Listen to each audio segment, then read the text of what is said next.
Hey, if you want to support this channel and get exclusive anime merch at the same time, check out our brand new online store. We have original designs like this Ainz, The World Is Yours shirt created by pro artist Kuzomari. You can't find these designs anywhere else, so check us out at AnimeUproar.com, link in the description. Fans of the channel, feel free to use a special discount code UPROAR25 at checkout for an instant 25% off.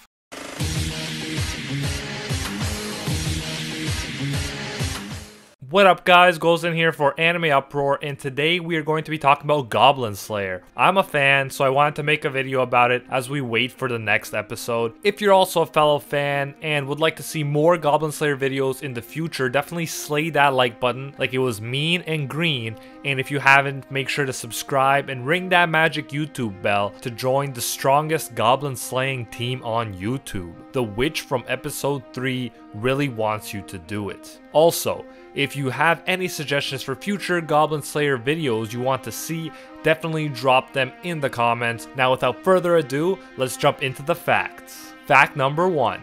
Kumo Kagyu, the author of Goblin Slayer, started writing online much like Kugane Maruyama, the author of Overlord. He published smaller parts of his story at a time, like a chapter, and then got instant feedback from his fans. Eventually he got discovered, and SB Creative published the first volume of Goblin Slayer on February 15, 2016 in the form of a light novel. If you don't know, light novels are books that are usually about 50,000 words long, about the length of The Great Gatsby, and include some manga-style illustrations in the book.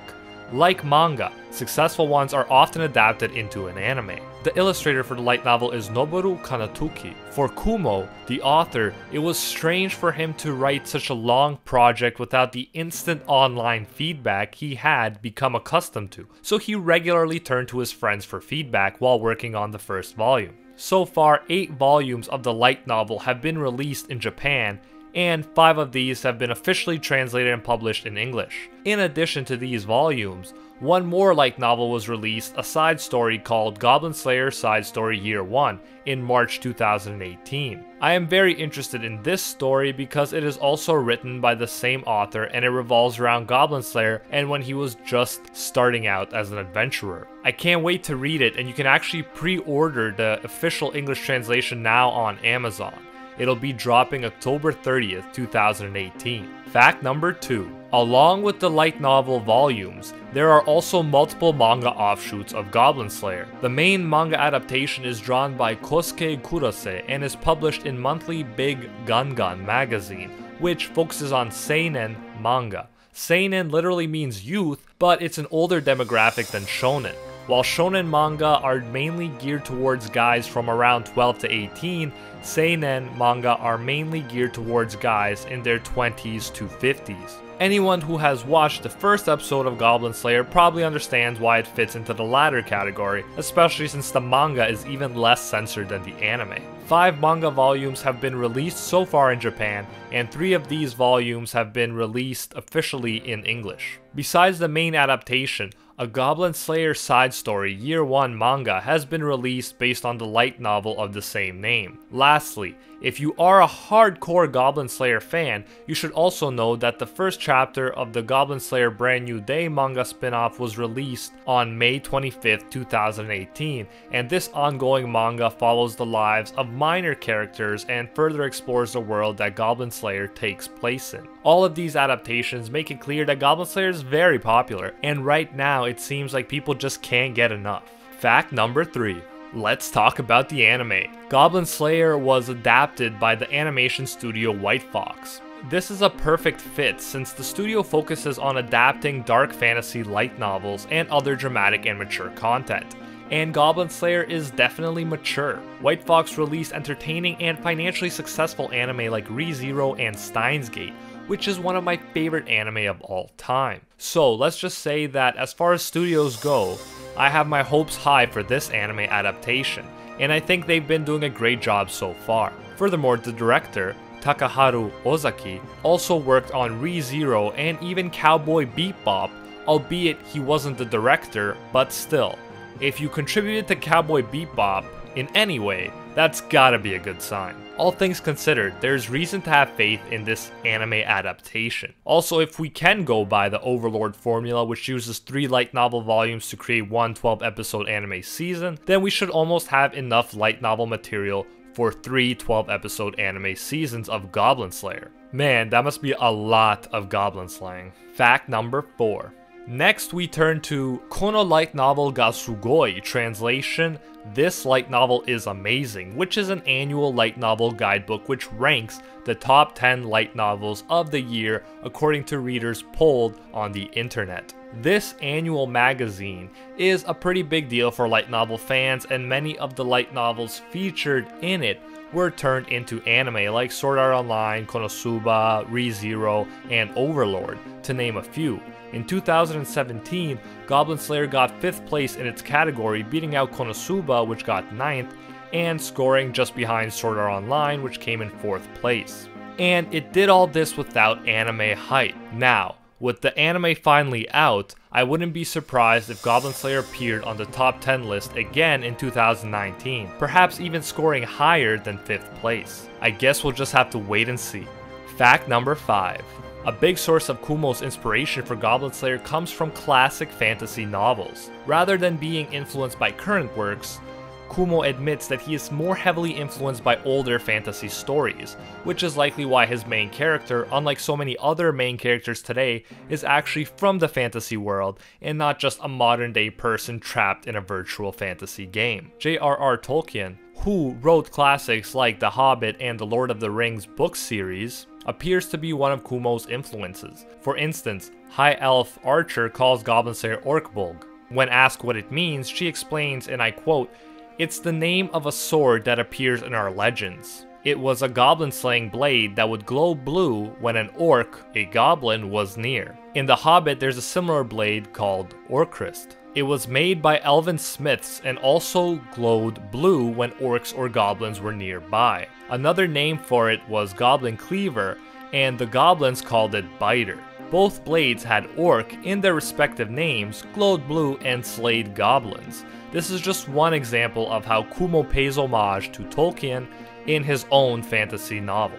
Fact number 6. In my top 10 facts you know about Overlord video, I let you guys know that Maruyama doesn't show his face. Maruyama even went to Anime Expo wearing a skeleton mask to hide his face, even though it was super hot. Speaking of which, Anime Expo 2018 was also the first overseas convention that Kumo Kagyu went to.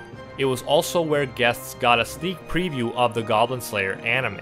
Although I'm not sure if Kumo wore anything to cover his face at the expo like Maruyama, it is likely he did since he usually does. I could not find his actual face on the internet, but I did find him wearing what appears to be a Deadpool mask a few times, which is pretty cool. If you were at Anime Expo and saw his panel, definitely let us know in the comments if you saw his actual face, or if not, what kind of mask he had. Fact number 7. Along with classic fantasy, Kumo has admitted that he is a big fan of tabletop RPGs like Dungeons & Dragons, and that he was heavily influenced by these types of games as well. He even tells people that if they are also fans of these games, he strongly recommends that they check out Goblin Slayer. The scenes in the light novel where gods are rolling dice to decide the fates of the characters in the world of Goblin Slayer seems to hint at this influence as well. It is as if the story is positioning the players of Dungeons & Dragons as gods, and the world of Goblin Slayer is framed as if it was the game that they are playing. People have noticed many similarities. For instance, one Goblin Slayer fan pointed out that the adventure sheet that Priestess has to fill out is very similar to a D&D sheet. If you have any other clear references to D&D and want to share them, feel free to put your observations in the comments. Fact number 8. Because this game is so heavily influenced by tabletop RPGs, none of the characters have real names. Rather, they are named by their class. For instance, Goblin Slayer's childhood friend that he lives with is simply called Cowgirl, while other characters may simply be called Warrior or Wizard. Because there are multiple wizards in the world, you'll meet multiple characters named Wizard over the course of the story. Let's just hope another Goblin Slayer doesn't show up, because then things may start to get really confusing. Kumo actually thought about giving the characters proper names at one point, but ultimately decided against it. In the back of his mind, he thought that all of these characters were being played by somebody on some tabletop RPG game, so he decided to let readers fill in the blanks with their own names for the characters. Let me know which character you'd be if you could be anyone in Goblin Slayer. Fact number 9. After this fact, the hitherto mentioned Deadpool masks will suddenly start to make more sense. Kumo has said, along with being a fan of Lord of the Rings and Dungeons & Dragons, he is also a big fan of American comic books, like My Hero Academia creator Kohei Horikoshi. And like Horikoshi, Kumo was inspired by the American comics he read. In fact, he said that the motif of Goblin Slayer came from American comics like Batman, The Punisher, and more recently movies like Kick-Ass. Instead of a kind of hero who saves the world like Superman, Goblin Slayer is like this small-time hero that isn't all that powerful who defeats the local criminals and thugs.